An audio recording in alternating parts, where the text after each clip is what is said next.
Beautiful souls. Oh my gosh, are you feeling the universe test you? I'm certainly feeling the universe testing, and it's just been an incredible challenge, but the most beautiful breakthroughs spiritually, knowing on a new level how to hold faith.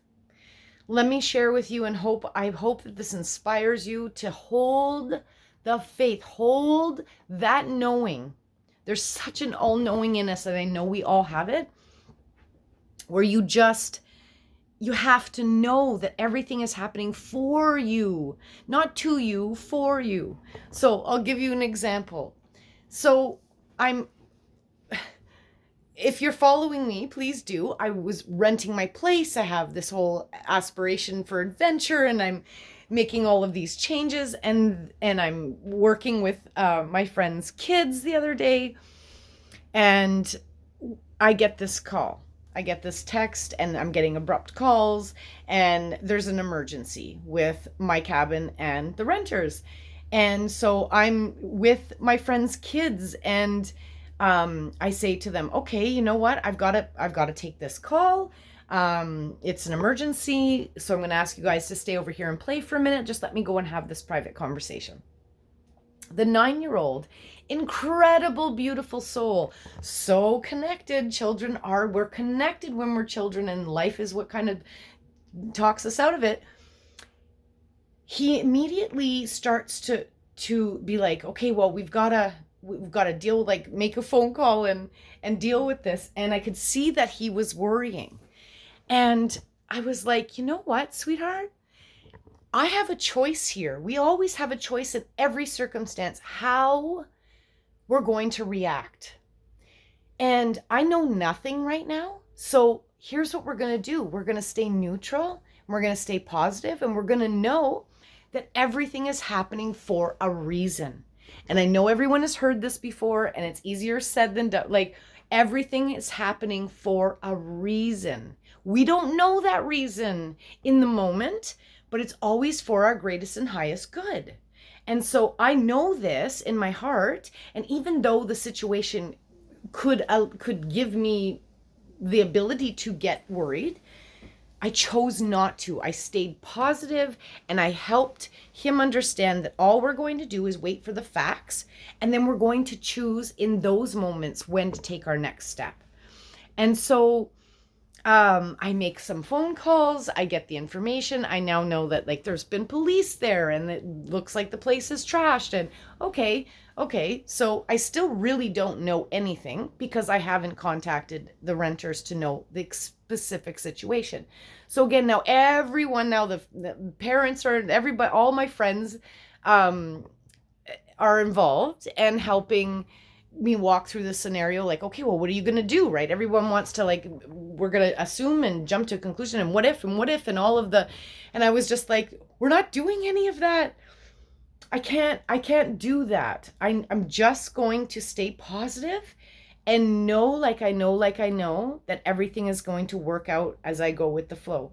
I know nothing right now. Again, I have to make the next step. So it doesn't mean that it's easy, right? You have all of these things that want to come up, but I just kept saying no to the negativity and yes to the positivity. So I stayed grounded. I took some deep breaths, and then it all ended up turning out perfectly. It means that they had to leave. They actually went back and took care of everything, and it's all perfect. And upon reflection, that day, when I was with the kids, I went to there very early in the morning, and there were birds. There were like barn swallows, hundreds of them, all around the yard and all around the hydro lines. And I'm like, oh my gosh, this is so magical. Like, the entire day, the angels were communicating with me. Birds everywhere. So when the parents come out, and I'm like, oh my gosh, like, do you usually have this many birds here? They're so amazing. And they were like, well, no, not like this, not like this. And I'm like, yes, okay, I know it's the angels. And then, so it was a cloudy day, And you know when like the clouds break a little bit and the sun peeks through? There were like a spot broke through, another spot beside it broke through, and then a smiley face. There was literally a smiley face in the sky. So I'm sitting there looking at these birds, and then the clouds break through, and the little 9-year-old, he comes outside, and I'm like, good morning. Look up and just tell me what you see. He looks up and he's like, there's a smiley face. We got to get the camera. And I'm like, I know, right? Of course, we run to get the camera and we're too late. I said, that was just for us. And what a beautiful, that was like the angels, right? So then the day goes on, and I'm with 3 kids, and one of them is about 6 and the other one's 3. And we're playing in the yard, and there's rocks everywhere. And we see like a heart rock. And then right away we're like, angels, the angels. So all day the angels were talking to me.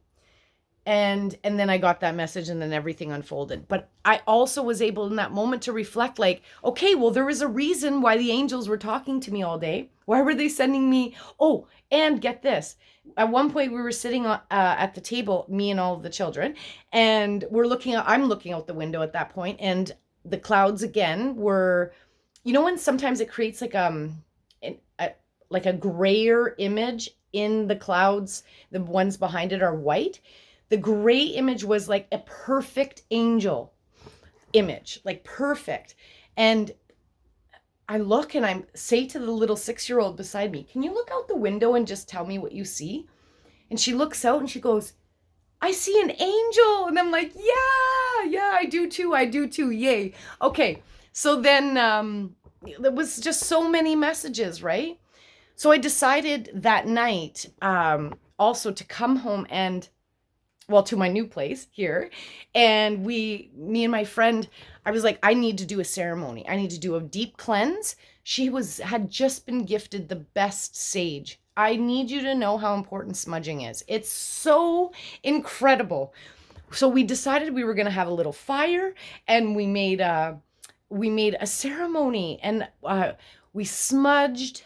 We wrote on paper all of the things that we were going to let go. We were doing it under the moon. We asked for everything to be released that no longer serves us. It was so powerful, so powerful. And you just felt everything releasing from you. It was, I suggest this. So do ceremonies, and you can easily even just tear up that piece of paper if you can't burn it, and just with intention, let it go.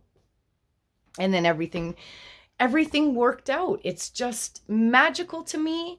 And I'm so grateful when challenges like this pop up, because it continues to give me the certainty in convincing myself. And we have to do that because we've been brainwashed. So we have to like reprogram our brain to know, like we know that we can just go with the flow, and everything always works out for your greatest and highest good. And in that moment too, when everyone was like, how can you be so calm, Jenny? All the adults are talking with people like, how are you being so calm? And I'm like, because I've been through so many crises in my life. I've had so many shocks in my life that I know there's no point in breaking down, overreacting. You have to just stay calm, stay like, just what can I do in this moment? Like, that's all I did in that exact moment was like, okay, what lesson am I supposed to learn? What can I do in this moment? And if there was nothing that I could take like an action on, then I knew the only thing that I could do is take care of me. I needed to come back into myself and be like, do I need to make sure that my central nervous system is calm? Yes. So do I need to eat? Do I need to sleep? Did I need to do some grounding? Did I need to smudge? Yes, all of that. Take care of you. Oh, and then the chickadees, right? I had chickadees when I got back here to my friend's place. And I said, you don't usually have chickadees at your plate, and they're my favorite. If you're following me, please do. Oh my gosh, leave a comment or a question if this is relating. The chickadees came, and she goes, my friend says, well, what are they saying? And I said, I just always feel like they're saying, like, when they do their chickadee dee dee, it's like, just be, just be, take care of you. That's what I always felt. The message is take care of you, because if you're taking care of you, and you're staying neutral, and because again, it's our choice how we're going to react to anything. It just unfolds as it should, and in each moment you know what you need to do, and when you take the action, when you know, that's when it all flows for you. And it's so magical. It's not easy. I'm not saying it's easy, because these are real emotions. Please know, when I'm talking all this positivity, I'm sharing it because I've worked through those pain points, those shadows, those blocks. We're always going to continue to do that. As a soul having a human experience, I know that welcome to the journey we call life. And our only purpose is to continue to learn how to be more you. Be more you, following and staying true to you, because in each of those moments I'm learning, the more and more you're like following your heart and following your dream, it's like the universe tests you. It's like, are you going to go back? Are you scared? Like the universe just wants to see if you can break, see if it can get you to switch back to the old patterns, the old habits, the old beliefs, as you're breaking through all of that, the universe keeps going like, are you ready? And the minute you prove to the universe, to yourself, to your God source, to your all-knowing, to your soul, to your contract, to whatever you want to call it, they're just words. It's a vibration. You feel this. You know this. Then you're rewarded. You're rewarded, because then they're like, the universe, the angels, I feel like they're just like, they're ready. And then they send you blessings after blessings after blessings. But it's such a journey. You're not alone. I love you. Sending everyone so much love and light as we rise and shine. Oh, it's so much easier said than done, but keep it up. Keep your vibration up. Keep following your passion. Keep knowing that everything is happening for you, for your greatest and highest good. No matter the way that it looks, it's up to you how you're going to perceive it. How are you going to react to it? What are you going to do? You don't need to be impulsive. You don't need to be reactive. All of those are learned behaviors. And so in each moment you have a choice to take a deep breath, find your neutral, and then make a decision from there that feels right on a soul level for your greatest and highest good, as you're moving towards your higher self and your soul's purpose, that you chose to be here. We didn't choose to come here to follow the matrix and to do anything that we've been told. It's deeper than that. It's better than that. It's more exciting than that, if you choose. Make sense? Oh, I love you. I love you. I love you. I hope that whoever sees this today was meant to see it. And I hope that something resonates with you. I hope that you're feeling empowered, and that you're remembering that you're connected to source. You're connected to your path. You have every right to choose what's best for you in each moment. And the only thing that's real is a here and now. Make the best of each moment towards your best life. Much love and light as we all rise and shine. Much love.